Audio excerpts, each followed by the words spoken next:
ಸಿದ್ದರಾಮಯ್ಯನವರ 8 ವರ್ಷದ ಆಡಳಿತ, ಕಾಂಗ್ರೆಸ್ನವರ 50 ವರ್ಷದ ಆಡಳಿತ.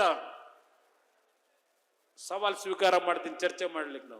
ನಾನು ಕೇವಲ ಇದ್ದಂತ 20 ತಿಂಗಳು 14 ತಿಂಗಳು 2 ಬಾರಿ ಸ್ವತಂತ್ರವಾದ ಸರ್ಕಾರ ಅಲ್ಲ ನಂದು, ಬೇರೆ ಪಕ್ಷಗಳ ಅಂಗನಲ್ಲಾದಂಥವನು ನಾನು. ಅಂತ ಸಂದರ್ಭದಲ್ಲೂ ಯಾವ ರೀತಿಯಲ್ಲಿ ಸರ್ಕಾರ ನಡೆಸಿಕೊಟ್ಟಿದ್ದೇನೆ. 2018 ಹೇಳಿದೆ ನಾನು, ನನಗೇನಾದ್ರೂ ಒಂದು ಬಾರಿ ಅಧಿಕಾರ ಕೊಟ್ಟರೆ ನನ್ನ ರೈತರು ಆತ್ಮಹತ್ಯೆ ಮಾಡ್ಕೋಬೇಡಿ, ನಿಮ್ ಸಾಲ ಸಂಪೂರ್ಣ ಮನ್ನಾ ಮಾಡ್ಕೊಡ್ತೀವಿ ಅಂತ. ಎಲ್ಲಿ ತರ್ತಾನೆ ದುಡ್ಡನ್ನ, ಇವನೆಲ್ಲ ಅಧಿಕಾರಿಗೆ ಬರ್ತಾನೆ ಅಂದ್ರು. ಕೊನೆಗೆ ಸದ್ಯ ಅವರೇ ನಮ್ಮ ಮನೆ ಬಾಗಿಲಿಗೆ ಬಂದರು ಸ್ವಲ್ಪ ದಿವಸ. ಅವತ್ತು ನಾನು ಅವ್ರ ಜೊತೆ ಸೇರಕ್ಕೆ ನಮ್ಮ ಮನಸ್ಸು ಒಪ್ಪಿರ್ಲಿಲ್ಲ. ಆದ್ರೆ ನನಗೆ ಒಂದು ಮನಸ್ಸಿನಲ್ಲಿತ್ತು, ನನ್ನ ರೈತರಿಗೆ ಸಾಲ ಮನ್ನಾ ಮಾಡ್ತೀನಿ ಅಂತ ಹೇಳಿದ್ದೆ. ಏನಾದರೂ ಮಾಡಿ ಅದನ್ನು ಮಾಡ್ಲಿಕ್ಕೆ ಸಾಧ್ಯ ಆದ್ರೆ ಮಾಡಬೇಕು ಅಂತ ಹೇಳಿ ಆ 14 ತಿಂಗಳ ಆಡಳಿತದಲ್ಲಿ 25,000 ಕೋಟಿ ಹೊಂದಿಸಿ, ಬಹುಶಃ ಹಾಸನ ಜಿಲ್ಲೆಯಲ್ಲಿ ಇದ್ದಾರೆ ನಮ್ಮ ಶಾಸಕರು, ಅಡ ಹಿಂದಿನ ಸರ್ಕಾರದಲ್ಲಿ ಏನೋ ಒಂದು ರಾಹುಲ್ ಗಾಂಧಿ ಹೇಳ್ದ ಅಂತ 50,000 ಸಾಲ ಮನ್ನಾ ಅಂತ ಹೇಳವ್ರೆ, ನೀನು ಏನಾದರೂ ಮಾಡಿ ಸಹಕಾರಿ ಕ್ಷೇತ್ರದ್ದು ಇನ್ನೊಂದು ರೌಂಡ್ ಸಾಲ ಮನ್ನಾ ಮಾಡು ಅಂದ್ರು. ಮೊದಲು ಇವರೆಲ್ಲ ಹೇಳಿದ್ರು, ರೇವಣ್ಣ ಅವರು, ಬಾಲು ಎಲ್ಲ 25,000 ಕೊಟ್ಬಿಡು ಸಾಕು ನನ್ನ ರೈತರಿಗೆ ಅಂದ್ರು. ನಾನು 25 ಕೊನೆಗೆ ಒಪ್ಕೊಂಡ್ರೆ, ಇಲ್ಲ ಒಂದು 50,000ನಾದ್ರೂ ಮಾಡು. ಕೊನೆಗೆ ನಾನು ಇವ್ರಿಗೆ ಯಾರಿಗೂ ಹೇಳಲಿಲ್ಲ. ಬಜೆಟ್ ಪುಸ್ತಕ ಓದಬೇಕಾದ್ರೆ ಸಹಕಾರಿ ಕ್ಷೇತ್ರದ ರೈತರಿಗೂ ಪುನಃ ಈ ನಾಡಿನಲ್ಲಿ 1 ಲಕ್ಷ ರೂಪಾಯಿನ ಸಾಲ ಮನ್ನಾ ಮಾಡ್ತಕ್ಕಂಥ ತೀರ್ಮಾನ ಮಾಡಿದೆ. ಅದರಿಂದ ಇವತ್ತು ನಿಮ್ಮ DCC ಬ್ಯಾಂಕ್ಗಳು ಬದುಕವೆ, ಅದರಿಂದ ಬದುಕಿದ್ದಾವೆ. ಇವರೇನು ಕೊಟ್ಟಿದ್ದಾರೆ 5 ವರ್ಷದಲ್ಲಿ ಹೇಳಿ ಇವರು ರೈತನಿಗೆ.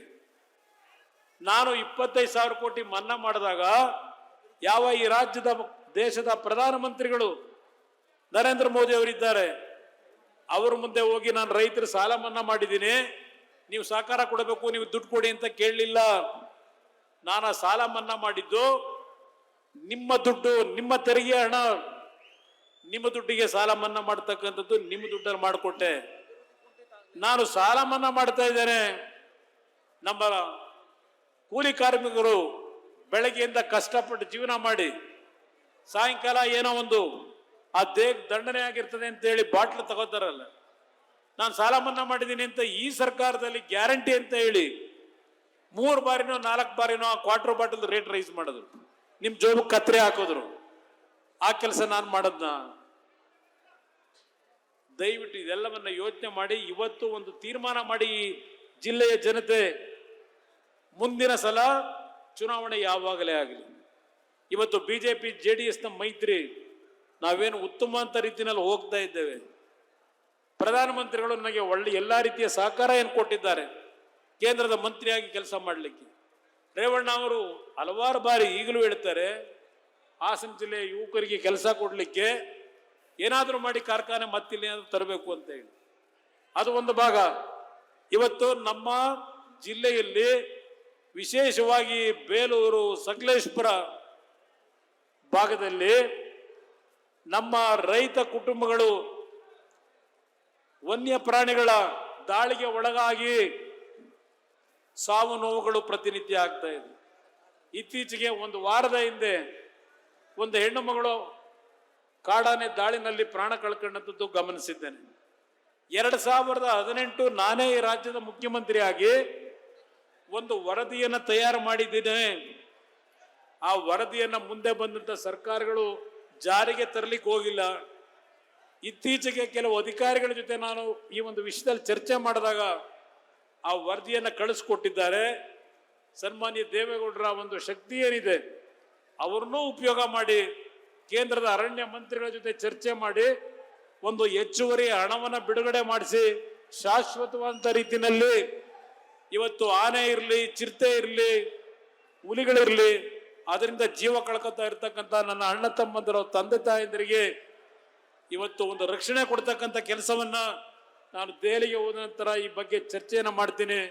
ನಮ್ಮ ಕೆಲವು ಮುಖಂಡರುಗಳನ್ನ ನಾನು ಆ ಒಂದು ಸಂದರ್ಭದಲ್ಲಿ ಬರ್ಲಿಕ್ಕೆ ಹೇಳಿದ ತಾವು ಬನ್ನಿ ಅಂತಕ್ಕಂಥ ಒಂದು ಮಾತನ್ನು ಈ ಸಂದರ್ಭದಲ್ಲಿ ನಮ್ಮ ಬೇಲೂರು ಸಕಲೇಶಪುರದ ಜನತೆಗೆ ನಾನು ಹೇಳ್ತಕ್ಕಂಥದ್ರ ಮುಖಾಂತರ ಇವತ್ತು ಈ ಸಭೆಯನ್ನು ನೀನು ಯಶಸ್ಸುಗೊಳಿಸಿದ್ದೀರಿ. ಒಂದು ನನ್ನ ಮನವಿ, ಮುಂದೆ ಚುನಾವಣೆ ಯಾವತ್ತೇ ಆಗಲಿ ನಿಮ್ಮಲ್ಲಿ ಕೈ ಜೋಡಿಸಿ ಮನವಿ ಮಾಡ್ತಕ್ಕಂಥದ್ದು, ಇಂಥ ಒಂದು ದರಿದ್ರ ಸರ್ಕಾರವನ್ನ ಕಿತ್ತೊಗಿರ್ತಕ್ಕಂಥ ಪಣವನ್ನ ನನ್ನ ಜಿಲ್ಲೆಯಿಂದಲೇ ಪ್ರಾರಂಭ ಆಗಬೇಕು.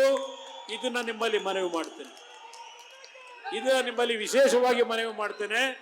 ಇವತ್ತಿನ ಈ ಒಂದು ಕಾರ್ಯಕ್ರಮ ಏನಿದೆ, ಬೆಳ್ಳಿ ಹಬ್ಬದ ಕಾರ್ಯಕ್ರಮ, ಇದು ಪ್ರಾರಂಭ. ಇವತ್ತು ಹಾಸನ ಜಿಲ್ಲೆಯ ನನ್ನ ಕಾರ್ಯಕರ್ತ ಬಂಧುಗಳು, ತಂದೆ ತಾಯಂದಿರು ನಮಗೂ ದುಡಿಮೆಯನ್ನು ಮಾಡ್ತಕ್ಕಂಥ ಉತ್ಸಾಹವನ್ನು ಕೊಟ್ಟಿದ್ದೀರಿ.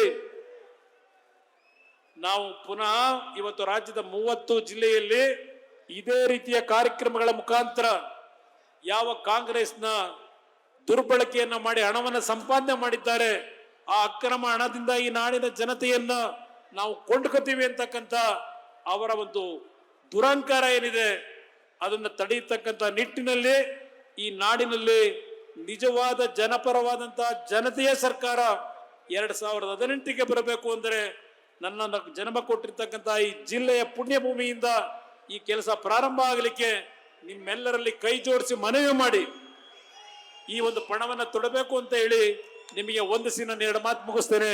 ಜೈ ಹಿಂದ್, ಜೈ ಕರ್ನಾಟಕ. ಮಾತೆ ಸಿದ್ದರಾಮಯ್ಯನವರ 8 ವರ್ಷದ ಆಡಳಿತ, ಕಾಂಗ್ರೆಸ್ನರ 50 ವರ್ಷದ ಆಡಳಿತ, ಸವಾಲ್ ಸ್ವೀಕಾರ ಮಾಡ್ತೀನಿ ಚರ್ಚೆ ಮಾಡ್ಲಿಕ್ಕೆ. ನಾನು ಕೇವಲ ಇದ್ದಂತ 20 ತಿಂಗಳು 14 ತಿಂಗಳು 2 ಬಾರಿ ಸ್ವತಂತ್ರವಾದ ಸರ್ಕಾರ ಅಲ್ಲ ನಂದು, ಬೇರೆ ಪಕ್ಷಗಳ ಅಂಗನಲ್ಲಾದಂಥವನು ನಾನು. ಅಂತ ಸಂದರ್ಭದಲ್ಲೂ ಯಾವ ರೀತಿಯಲ್ಲಿ ಸರ್ಕಾರ ನಡೆಸಿಕೊಟ್ಟಿದ್ದೇನೆ. 2018 ಹೇಳಿದೆ ನಾನು, ನನಗೇನಾದ್ರೂ ಒಂದು ಬಾರಿ ಅಧಿಕಾರ ಕೊಟ್ಟರೆ ನನ್ನ ರೈತರು ಆತ್ಮಹತ್ಯೆ ಮಾಡ್ಕೋಬೇಡಿ, ನಿಮ್ ಸಾಲ ಸಂಪೂರ್ಣ ಮನ್ನಾ ಮಾಡ್ಕೊಡ್ತೀವಿ ಅಂತ. ಎಲ್ಲಿ ತರ್ತಾನೆ ದುಡ್ಡನ್ನ, ಇವನೆಲ್ಲ ಅಧಿಕಾರಿಗೆ ಬರ್ತಾನೆ ಅಂದ್ರು. ಕೊನೆಗೆ ಸದ್ಯ ಅವರೇ ನಮ್ಮ ಮನೆ ಬಾಗಿಲಿಗೆ ಬಂದರು. ಸ್ವಲ್ಪ ದಿವಸ ಅವತ್ತು ನಾನು ಅವ್ರ ಜೊತೆ ಸೇರಕ್ಕೆ ನಮ್ಮ ಮನಸ್ಸು ಒಪ್ಪಿರ್ಲಿಲ್ಲ. ಆದ್ರೆ ನನಗೆ ಒಂದು ಮನಸ್ಸಿನಲ್ಲಿತ್ತು, ನನ್ನ ರೈತರಿಗೆ ಸಾಲ ಮನ್ನಾ ಮಾಡ್ತೀನಿ ಅಂತ ಹೇಳಿದ್ದೆ. ಏನಾದರೂ ಮಾಡಿ ಅದನ್ನು ಮಾಡ್ಲಿಕ್ಕೆ ಸಾಧ್ಯ ಆದ್ರೆ ಮಾಡಬೇಕು ಅಂತ ಹೇಳಿ ಆ 14 ತಿಂಗಳ ಆಡಳಿತದಲ್ಲಿ 25,000 ಕೋಟಿ ಹೊಂದಿಸಿ, ಬಹುಶಃ ಹಾಸನ ಜಿಲ್ಲೆಯಲ್ಲಿ ಇದ್ದಾರೆ ನಮ್ಮ ಶಾಸಕರು, ಅಡ ಹಿಂದಿನ ಸರ್ಕಾರದಲ್ಲಿ ಏನೋ ಒಂದು ರಾಹುಲ್ ಗಾಂಧಿ ಹೇಳ್ದ ಅಂತ 50,000 ಸಾಲ ಮನ್ನಾ ಅಂತ ಹೇಳವ್ರೆ, ನೀನು ಏನಾದರೂ ಮಾಡಿ ಸಹಕಾರಿ ಕ್ಷೇತ್ರದ್ದು ಇನ್ನೊಂದು ರೌಂಡ್ ಸಾಲ ಮನ್ನಾ ಮಾಡು ಅಂದ್ರು.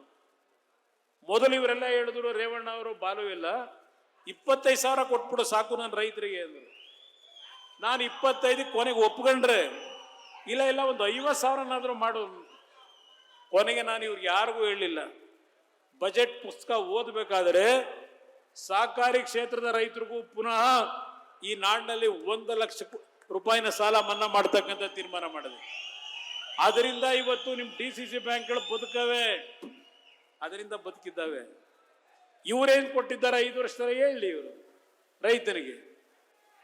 ನಾನು 25,000 ಕೋಟಿ ಮನ್ನಾ ಮಾಡಿದಾಗ ಯಾವ ಈ ರಾಜ್ಯದ ದೇಶದ ಪ್ರಧಾನಮಂತ್ರಿಗಳು ನರೇಂದ್ರ ಮೋದಿ ಅವರಿದ್ದಾರೆ, ಅವ್ರ ಮುಂದೆ ಹೋಗಿ ನಾನು ರೈತರ ಸಾಲ ಮನ್ನಾ ಮಾಡಿದ್ದೀನಿ, ನೀವು ಸಹಕಾರ ಕೊಡಬೇಕು, ನೀವು ದುಡ್ಡು ಕೊಡಿ ಅಂತ ಕೇಳಲಿಲ್ಲ. ನಾನು ಸಾಲ ಮನ್ನಾ ಮಾಡಿದ್ದು ನಿಮ್ಮ ದುಡ್ಡು, ನಿಮ್ಮ ತೆರಿಗೆ ಹಣ, ನಿಮ್ಮ ದುಡ್ಡಿಗೆ ಸಾಲ ಮನ್ನಾ ಮಾಡ್ತಕ್ಕಂಥದ್ದು ನಿಮ್ಮ ದುಡ್ಡಲ್ಲಿ ಮಾಡಿಕೊಟ್ಟೆ. ನಾನು ಸಾಲ ಮನ್ನಾ ಮಾಡ್ತಾ ಇದ್ದೇನೆ. ನಮ್ಮ ಕೂಲಿ ಕಾರ್ಮಿಕರು ಬೆಳಗ್ಗೆಯಿಂದ ಕಷ್ಟಪಟ್ಟು ಜೀವನ ಮಾಡಿ ಸಾಯಂಕಾಲ ಏನೋ ಒಂದು ಆ ದೇಹ ದಂಡನೆ ಆಗಿರ್ತದೆ ಅಂತ ಹೇಳಿ ಬಾಟ್ಲು ತಗೋತಾರಲ್ಲ, ನಾನು ಸಾಲ ಮನ್ನಾ ಮಾಡಿದ್ದೀನಿ ಅಂತ ಈ ಸರ್ಕಾರದಲ್ಲಿ ಗ್ಯಾರಂಟಿ ಅಂತ ಹೇಳಿ 3 ಬಾರಿನೋ 4 ಬಾರಿನೋ ಆ ಕ್ವಾರ್ಟರ್ ಬಾಟಲ್ ರೇಟ್ ರೈಸ್ ಮಾಡಿದ್ರು, ನಿಮ್ ಜೋಬಕ್ಕೆ ಕತ್ರೆ ಹಾಕೋದ್ರು. ಆ ಕೆಲಸ ನಾನು ಮಾಡದ್ನ? ದಯವಿಟ್ಟು ಇದೆಲ್ಲವನ್ನ ಯೋಚನೆ ಮಾಡಿ ಇವತ್ತು ಒಂದು ತೀರ್ಮಾನ ಮಾಡಿ, ಜಿಲ್ಲೆಯ ಜನತೆ ಮುಂದಿನ ಸಲ ಚುನಾವಣೆ ಯಾವಾಗಲೇ ಆಗಲಿ, ಇವತ್ತು ಬಿಜೆಪಿ JDSನ ಮೈತ್ರಿ ನಾವೇನು ಉತ್ತಮ ಅಂತ ರೀತಿಯಲ್ಲಿ ಹೋಗ್ತಾ ಇದ್ದೇವೆ. ಪ್ರಧಾನಮಂತ್ರಿಗಳು ನನಗೆ ಒಳ್ಳೆ ಎಲ್ಲಾ ರೀತಿಯ ಸಹಕಾರ ಏನು ಕೊಟ್ಟಿದ್ದಾರೆ ಕೇಂದ್ರದ ಮಂತ್ರಿಯಾಗಿ ಕೆಲಸ ಮಾಡಲಿಕ್ಕೆ. ರೇವಣ್ಣ ಅವರು ಹಲವಾರು ಬಾರಿ ಈಗಲೂ ಹೇಳ್ತಾರೆ, ಹಾಸನ ಜಿಲ್ಲೆಯ ಯುವಕರಿಗೆ ಕೆಲಸ ಕೊಡಲಿಕ್ಕೆ ಏನಾದರೂ ಮಾಡಿ ಕಾರ್ಖಾನೆ ಮತ್ತಿಲ್ಲಿ ಏನಾದರೂ ತರಬೇಕು ಅಂತ ಹೇಳಿ. ಅದು ಒಂದು ಭಾಗ. ಇವತ್ತು ನಮ್ಮ ಜಿಲ್ಲೆಯಲ್ಲಿ ವಿಶೇಷವಾಗಿ ಬೇಲೂರು, ಸಕಲೇಶ್ಪುರ ಭಾಗದಲ್ಲಿ ನಮ್ಮ ರೈತ ಕುಟುಂಬಗಳು ವನ್ಯ ಪ್ರಾಣಿಗಳ ದಾಳಿಗೆ ಒಳಗಾಗಿ ಸಾವು ನೋವುಗಳು ಪ್ರತಿನಿತ್ಯ ಆಗ್ತಾ ಇದೆ. ಇತ್ತೀಚೆಗೆ ಒಂದು ವಾರದ ಹಿಂದೆ ಒಂದು ಹೆಣ್ಣು ಮಗಳು ಕಾಡಾನೆ ದಾಳಿನಲ್ಲಿ ಪ್ರಾಣ ಕಳ್ಕೊಂಡದ್ದು ಗಮನಿಸಿದ್ದೇನೆ. 2018 ನಾನೇ ಈ ರಾಜ್ಯದ ಮುಖ್ಯಮಂತ್ರಿಯಾಗಿ ಒಂದು ವರದಿಯನ್ನ ತಯಾರು ಮಾಡಿದ್ದೇನೆ. ಆ ವರದಿಯನ್ನ ಮುಂದೆ ಬಂದಂತ ಸರ್ಕಾರಗಳು ಜಾರಿಗೆ ತರಲಿಕ್ಕೆ ಹೋಗಿಲ್ಲ. ಇತ್ತೀಚೆಗೆ ಕೆಲವು ಅಧಿಕಾರಿಗಳ ಜೊತೆ ನಾನು ಈ ಒಂದು ವಿಷಯದಲ್ಲಿ ಚರ್ಚೆ ಮಾಡಿದಾಗ ಆ ವರದಿಯನ್ನ ಕಳಿಸ್ಕೊಟ್ಟಿದ್ದಾರೆ. ಸನ್ಮಾನ್ಯ ದೇವೇಗೌಡರ ಒಂದು ಶಕ್ತಿ ಏನಿದೆ ಅವ್ರನ್ನೂ ಉಪಯೋಗ ಮಾಡಿ ಕೇಂದ್ರದ ಅರಣ್ಯ ಮಂತ್ರಿಗಳ ಜೊತೆ ಚರ್ಚೆ ಮಾಡಿ ಒಂದು ಹೆಚ್ಚುವರಿ ಹಣವನ್ನು ಬಿಡುಗಡೆ ಮಾಡಿಸಿ ಶಾಶ್ವತವಾದ ರೀತಿಯಲ್ಲಿ ಇವತ್ತು ಆನೆ ಇರಲಿ, ಚಿರತೆ ಇರಲಿ, ಹುಲಿಗಳಿರಲಿ, ಅದರಿಂದ ಜೀವ ಕಳ್ಕೊತಾ ಇರ್ತಕ್ಕಂಥ ನನ್ನ ಅಣ್ಣ ತಮ್ಮಂದಿರ ತಂದೆ ತಾಯಂದಿರಿಗೆ ಇವತ್ತು ಒಂದು ರಕ್ಷಣೆ ಕೊಡ್ತಕ್ಕಂಥ ಕೆಲಸವನ್ನ ನಾನು ದೆಹಲಿಗೆ ಹೋದ ನಂತರ ಈ ಬಗ್ಗೆ ಚರ್ಚೆಯನ್ನು ಮಾಡ್ತೀನಿ. ನಮ್ಮ ಕೆಲವು ಮುಖಂಡರುಗಳನ್ನ ನಾನು ಆ ಒಂದು ಸಂದರ್ಭದಲ್ಲಿ ಬರ್ಲಿಕ್ಕೆ ಹೇಳಿದ್ರೆ ತಾವು ಬನ್ನಿ ಅಂತಕ್ಕಂಥ ಒಂದು ಮಾತನ್ನು ಈ ಸಂದರ್ಭದಲ್ಲಿ ನಮ್ಮ ಬೇಲೂರು ಸಕಲೇಶ್ಪುರದ ಜನತೆಗೆ ನಾನು ಹೇಳ್ತಕ್ಕಂಥದ್ರ ಮುಖಾಂತರ ಇವತ್ತು ಈ ಸಭೆಯನ್ನು ನೀನು ಯಶಸ್ಸುಗೊಳಿಸಿದ್ದೀರಿ. ಒಂದು ನನ್ನ ಮನವಿ, ಮುಂದೆ ಚುನಾವಣೆ ಯಾವತ್ತೇ ಆಗಲಿ ನಿಮ್ಮಲ್ಲಿ ಕೈ ಜೋಡಿಸಿ ಮನವಿ ಮಾಡ್ತಕ್ಕಂಥದ್ದು, ಇಂಥ ಒಂದು ದರಿದ್ರ ಸರ್ಕಾರವನ್ನ ಕಿತ್ತೊಗೆಯತಕ್ಕಂಥ ಪಣವನ್ನ ನನ್ನ ಜಿಲ್ಲೆಯಿಂದಲೇ ಪ್ರಾರಂಭ ಆಗಬೇಕು. ಇದನ್ನ ನಿಮ್ಮಲ್ಲಿ ಮನವಿ ಮಾಡ್ತೇನೆ. ಇದನ್ನ ನಿಮ್ಮಲ್ಲಿ ವಿಶೇಷವಾಗಿ ಮನವಿ ಮಾಡ್ತೇನೆ. ಇವತ್ತಿನ ಈ ಒಂದು ಕಾರ್ಯಕ್ರಮ ಏನಿದೆ, ಬೆಳ್ಳಿ ಹಬ್ಬದ ಕಾರ್ಯಕ್ರಮ, ಇದು ಪ್ರಾರಂಭ. ಇವತ್ತು ಹಾಸನ ಜಿಲ್ಲೆಯ ನನ್ನ ಕಾರ್ಯಕರ್ತ ಬಂಧುಗಳು, ತಂದೆ ತಾಯಂದಿರು ನಮಗೂ ದುಡಿಮೆಯನ್ನು ಮಾಡ್ತಕ್ಕಂಥ ಉತ್ಸಾಹವನ್ನು ಕೊಟ್ಟಿದ್ದೀರಿ.